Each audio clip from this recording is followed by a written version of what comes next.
El segundo libro de las Crónicas, capítulo 3. Salomón comenzó a construir el templo del Señor en Jerusalén en el monte Moriah, donde el Señor se le había aparecido a David, su padre. El templo se construyó en el campo de trillar de Arauna el Jebuseo, el sitio que David había elegido. La construcción comenzó a mediados de la primavera durante el 4º año del reinado de Salomón. Estas fueron las medidas que Salomón usó para los cimientos del templo de Dios, según el antiguo estándar de medición. Tenía 27,5 metros de largo por 9 metros de ancho. La antesala que estaba al frente del templo medía 9 metros de ancho. Coincidía con la anchura total del templo y medía 9 metros de alto. Después, revistió el interior de oro puro. Cubrió el salón principal del templo con paneles de madera de ciprés. Luego lo revistió de oro fino y lo decoró con tallas de palmeras y cadenas. Adornó las paredes del templo con hermosas joyas y con oro de la tierra de Parvaim. Revistió de oro las vigas, los umbrales, las paredes y las puertas de todo el templo e hizo grabar en las paredes figuras de querubines. Hizo el lugar santísimo de 9 metros de ancho, igual que la anchura del templo, por 9 metros de profundidad. Revistió el interior con unas 20 toneladas de oro fino. Los clavos de oro que se usaron pesaban 570 gramos cada uno. También revistió de oro las paredes de las habitaciones de la planta alta. Hizo 2 figuras en forma de querubines, las revistió de oro y las colocó en el lugar santísimo. La distancia entre las puntas de las alas de los 2 querubines que estaban de pie uno al lado del otro era de unos 9 metros. Una de las alas de la primera figura medía 2 metros con 30 centímetros de largo y tocaba la pared del templo. La otra ala, también de 2 metros con 30 centímetros, tocaba el extremo del ala del segundo querubín. De la misma manera, la segunda figura tenía un ala de 2 metros con 30 centímetros de largo que tocaba la pared opuesta. La otra ala, también de 2 metros con 30 centímetros de largo, tocaba el ala de la primera figura. Así que la distancia entre las puntas de las alas de los 2 querubines, uno al lado del otro, era de unos 9 metros. Estaban de pie con sus rostros hacia el salón principal del templo. En la entrada al lugar santísimo, colocó de lado a lado una cortina hecha de lino fino decorada con hilo azul, púrpura y escarlata, y bordada con figuras de querubines. Para el frente del templo, hizo construir 2 columnas que tenían 8 metros con 30 centímetros de alto, y encima de cada una puso un capitel que se extendía hacia arriba otros 2 metros con 30 centímetros. Hizo una red de cadenas entrelazadas y la usó para decorar la parte superior de las columnas. También hizo 100 granadas decorativas y las sujetó a las cadenas. Luego levantó las 2 columnas a la entrada del templo, una hacia el sur de la entrada y la otra hacia el norte. A la del sur la llamó Jaquín y a la del norte Boaz.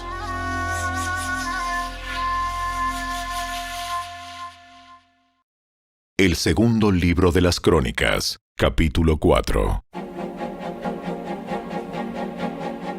Salomón también hizo un altar de bronce de 9 metros de largo por 9 metros de ancho y 4,5 metros de alto. Luego fundió un enorme tazón redondo que medía 4 metros con 60 centímetros de borde a borde, llamado el mar.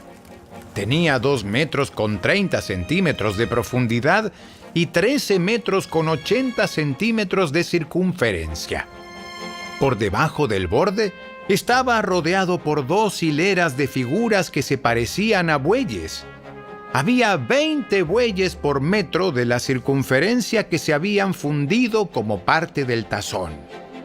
El mar estaba colocado sobre una base formada por 12 bueyes de bronce que miraban hacia afuera.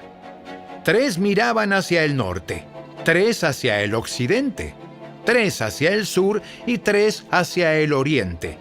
Y el mar estaba asentado sobre ellos. El grosor del mar era de unos 8 centímetros. Su borde era acampanado como una copa y se parecía a una flor de nenúfar. Tenía capacidad para unos 63,000 litros de agua. También hizo 10 tazones más pequeños para lavar los utensilios que se usaban para las ofrendas quemadas. Colocó 5 en el lado sur y 5 en el lado norte, pero los sacerdotes se lavaban en el mar. Luego, fundió 10 candelabros de oro según las especificaciones que se habían entregado y los colocó en el templo. Puso 5 contra la pared sur y 5 contra la pared norte. También hizo 10 mesas y las colocó en el templo, 5 a lo largo de la pared sur y 5 a lo largo de la pared norte. Luego moldeó 100 tazones de oro. Después, edificó un atrio para los sacerdotes y también el gran atrio exterior. Hizo puertas para las entradas de los atrios y las revistió de bronce. El gran tazón de bronce llamado el mar fue ubicado cerca de la esquina suroriental del templo. Huram-Abí también hizo los lavamanos, las palas y los tazones que se necesitaban. Finalmente, Huram-Abí terminó todo el trabajo que el rey Salomón le había asignado que hiciera para el templo de Dios. Las 2 columnas, los 2 capiteles con forma de tazón en la parte superior de las columnas, las 2 redes de cadenas entrelazadas que decoraban los capiteles, las 400 granadas que colgaban de las cadenas sobre los capiteles, 2 filas de granadas por cada red de cadenas que decoraban los capiteles sobre las columnas, las carretas para llevar agua que sostenían los tazones, el mar y los 12 bueyes que los sostenían, los recipientes para la ceniza, las palas, los ganchos para la carne y todos los demás utensilios. Huram-Abí hizo todos estos objetos de bronce bruñido para el templo del Señor, tal como le había indicado el rey Salomón. El rey mandó que se fundieran en moldes de barro en el valle del Jordán entre Sucot y Zaretán. Salomón utilizó tanto bronce que no se pudo determinar el peso.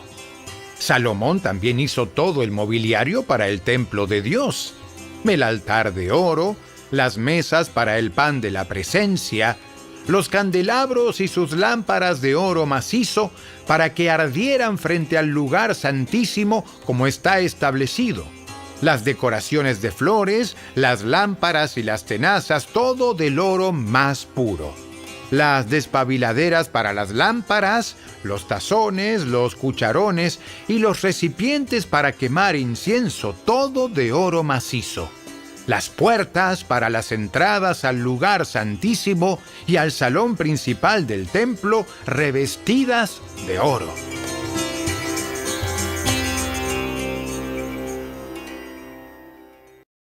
El segundo libro de las Crónicas, capítulo 5. Así terminó Salomón todo su trabajo para el templo del Señor. Luego trajo todos los obsequios que su padre David había consagrado, la plata, el oro y los diversos objetos, y los guardó en los tesoros del templo de Dios. Entonces Salomón mandó llamar a los ancianos de Israel y a todos los jefes de las tribus, los líderes de las familias patriarcales de Israel, para que fueran a Jerusalén. Ellos debían trasladar el arca del pacto del Señor desde su sitio en la ciudad de David, también conocida como Sión, hasta el templo. Así que todos los hombres de Israel se reunieron ante el rey durante el Festival de las Enramadas, que se celebra anualmente a comienzos del otoño. Una vez que estaban presentes todos los ancianos de Israel, los levitas levantaron el arca. Los sacerdotes y los levitas trasladaron el arca junto con la carpa especial y todos los objetos sagrados que había en ella. Delante del arca, el rey Salomón y toda la comunidad de Israel sacrificaron ovejas, cabras y ganado, en tal cantidad que fue imposible llevar la cuenta. Luego los sacerdotes llevaron el arca del pacto del Señor al santuario interior del templo, el lugar santísimo, y la colocaron bajo las alas de los querubines. Los querubines extendían sus alas por encima del arca y formaban una especie de cubierta sobre el arca y las varas para transportarla. Estas varas eran tan largas que los extremos podían verse desde el lugar santo, que está delante del lugar santísimo, pero no desde afuera. Y allí permanecen hasta el día de hoy. Lo único que había dentro del arca eran las 2 tablas de piedra que Moisés había colocado en ella en el monte Sinaí, donde el Señor hizo un pacto con los israelitas cuando partieron de Egipto. Luego los sacerdotes salieron del lugar santo. Todos los sacerdotes presentes se habían purificado, estuvieran o no de turno ese día. Los levitas, que eran músicos, Asaf, Emán, Jedutún y todos sus hijos y hermanos, vestidos de mantos de lino fino, estaban de pie en el lado oriental del altar y tocaban címbalos, liras y arpas. A ellos se les unieron 120 sacerdotes que tocaban trompetas. Los trompetistas y los cantores se unieron para alabar y dar gracias al Señor. Al son de trompetas, címbalos y otros instrumentos, elevaron sus voces y alabaron al Señor con las siguientes palabras: ¡Él es bueno! ¡Su fiel amor perdura para siempre! En ese momento, una densa nube llenó el templo del Señor. Los sacerdotes no pudieron seguir con la celebración a causa de la nube, porque la gloriosa presencia del Señor llenaba el templo de Dios.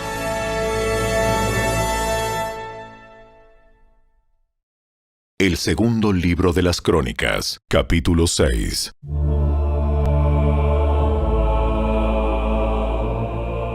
Entonces Salomón oró: Oh Señor, tú dijiste que habitarías en una densa nube de oscuridad. Ahora te he construido un templo glorioso, un lugar donde podrás habitar para siempre. Luego el rey se dio vuelta hacia toda la comunidad de Israel, que estaba de pie ante él, y después de bendecir al pueblo, dijo: Alabado sea el Señor, Dios de Israel, quien cumplió la promesa que le hizo a mi padre David. Pues le dijo a mi padre: desde el día en que saqué a mi pueblo de la tierra de Egipto, nunca escogí una ciudad de ninguna de las tribus de Israel como el sitio donde se construyera un templo para honrar mi nombre. Tampoco elegí a un rey para que guiara a mi pueblo Israel, pero ahora he elegido a Jerusalén como el lugar para que mi nombre sea honrado, y he elegido a David para que sea rey de mi pueblo Israel. Después, Salomón dijo: Mi padre David quería construir este templo para honrar el nombre del Señor, Dios de Israel. Pero el Señor le dijo: Tú querías construir el templo para honrar mi nombre. Tu intención es buena, pero no serás tú quien lo haga. será uno de tus hijos quien construya el templo para honrarme. Ahora el Señor ha cumplido la promesa que hizo, porque he llegado a ser rey en lugar de mi padre y ocupo el trono de Israel, tal como el Señor lo prometió. He construido este templo para honrar el nombre del Señor, Dios de Israel. Allí he colocado el arca, la cual contiene el pacto que el Señor hizo con el pueblo de Israel. Luego Salomón, de pie ante el altar del Señor y frente a toda la comunidad de Israel, levantó las manos en oración. Ahora bien, Salomón había hecho una plataforma de bronce de 2 metros con 30 centímetros de largo, 2 metros con 30 centímetros de ancho y 1 metro con 40 centímetros de altura, y la había colocado en el centro del atrio exterior del templo. Se puso de pie sobre la plataforma y después se arrodilló frente a toda la comunidad de Israel y levantó las manos hacia el cielo. Oró así: Oh Señor, Dios de Israel, no hay Dios como tú en los cielos ni en la tierra. Tú cumples tu pacto y muestras amor inagotable a quienes andan delante de ti de todo corazón. Has cumplido tu promesa a tu siervo David, mi padre. Pronunciaste esa promesa con tu boca y hoy la has cumplido con tus propias manos.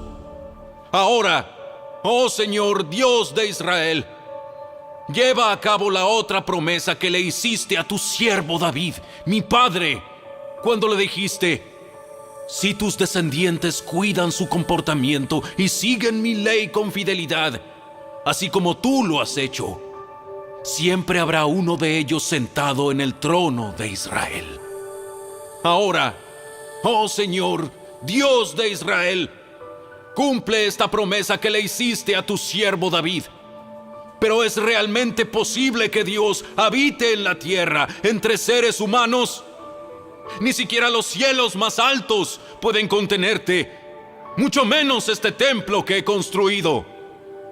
Sin embargo, escucha mi oración y mi súplica, oh Señor mi Dios.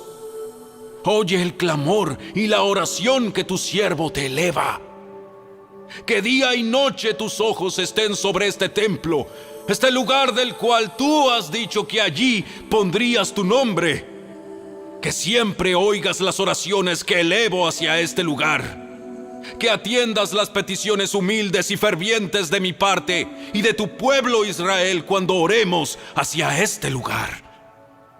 Sí, óyenos desde el cielo donde tú vives, y cuando nos escuches, perdona. Si alguien agravia a otra persona y se le exige que haga juramento de inocencia ante tu altar en este templo, oye entonces desde el cielo y juzga entre tus siervos, entre el acusador y el acusado. Paga al culpable según su merecido. Absuelve al inocente debido a su inocencia. Si tu pueblo Israel cae derrotado ante sus enemigos por haber pecado contra ti, pero luego vuelve y reconoce tu nombre y eleva oraciones a ti en este templo, oye entonces desde el cielo y perdona el pecado de tu pueblo Israel y hazlo volver a esta tierra que diste a ellos y a sus antepasados. Si los cielos se cierran y no hay lluvia porque tu pueblo ha pecado contra ti, y si luego ellos oran hacia este templo y reconocen tu nombre y se apartan de sus pecados porque tú los has castigado, oye entonces desde el cielo y perdona los pecados de tus siervos, de tu pueblo Israel. Enséñales a seguir el camino correcto y envía lluvia sobre tu tierra, la tierra que diste a tu pueblo como su preciada posesión. Si hay hambre en la tierra, o pestes, o plagas en los cultivos, o ataques de langostas u orugas, o si los enemigos de tu pueblo invaden el territorio y sitian las ciudades, cualquiera sea el desastre o la enfermedad que ocurra, si luego tu pueblo Israel ora por sus dificultades con las manos levantadas hacia este templo, oye entonces desde el cielo donde vives y perdona. Haz con tu pueblo según merecen sus acciones, porque solo tú conoces el corazón de cada ser humano. Entonces ellos te temerán y andarán en tus caminos mientras vivan en la tierra que diste a nuestros antepasados. En el futuro, los extranjeros que no pertenezcan a tu pueblo Israel oirán de ti. Vendrán de tierras lejanas cuando oigan de tu gran nombre, de tu mano fuerte y de tu brazo poderoso. Cuando ellos oren en dirección a este templo, oye entonces desde el cielo donde vives y concédeles lo que te pidan. De esa forma, todos los habitantes de la tierra llegarán a conocerte y a temerte, igual que tu pueblo Israel. También sabrán que este templo que he construido honra tu nombre. Si tu pueblo sale a donde tú lo envías a luchar contra sus enemigos, y si ora a ti en dirección a esta ciudad que has escogido y hacia este templo que yo he construido para honrar tu nombre, oye entonces desde el cielo sus oraciones y defiende su causa. Si ellos pecan contra ti, y quien nunca ha pecado, tal vez te enojes con ellos y permitas que sus enemigos los conquisten y los lleven cautivos a una tierra extranjera, ya sea cerca o lejos. Sin embargo, tal vez en esa tierra, donde estén desterrados, se vuelvan a ti arrepentidos y oren así: hemos pecado, hemos hecho lo malo y hemos actuado de manera perversa. Si ellos se vuelven a ti con todo el corazón y con toda el alma en la tierra en la que estén cautivos y oran en dirección a la tierra que diste a sus antepasados, hacia esta ciudad que escogiste y hacia este templo que he construido para honrar tu nombre, oye entonces sus oraciones y sus peticiones desde el cielo donde vives y defiende su causa. Perdona a tu pueblo que ha pecado contra ti. Oh Dios mío, que tus ojos estén abiertos y tus oídos atentos a todas las oraciones que se eleven a ti en este lugar. Ahora levántate, oh Señor Dios, y entra en tu lugar de descanso junto con el arca, símbolo de tu poder. Que tus sacerdotes, oh Señor Dios, se vistan de salvación. Que tus leales servidores se alegren en tu bondad. Oh Señor Dios, no rechaces al rey que has ungido. Recuerda tu amor inagotable hacia tu siervo David.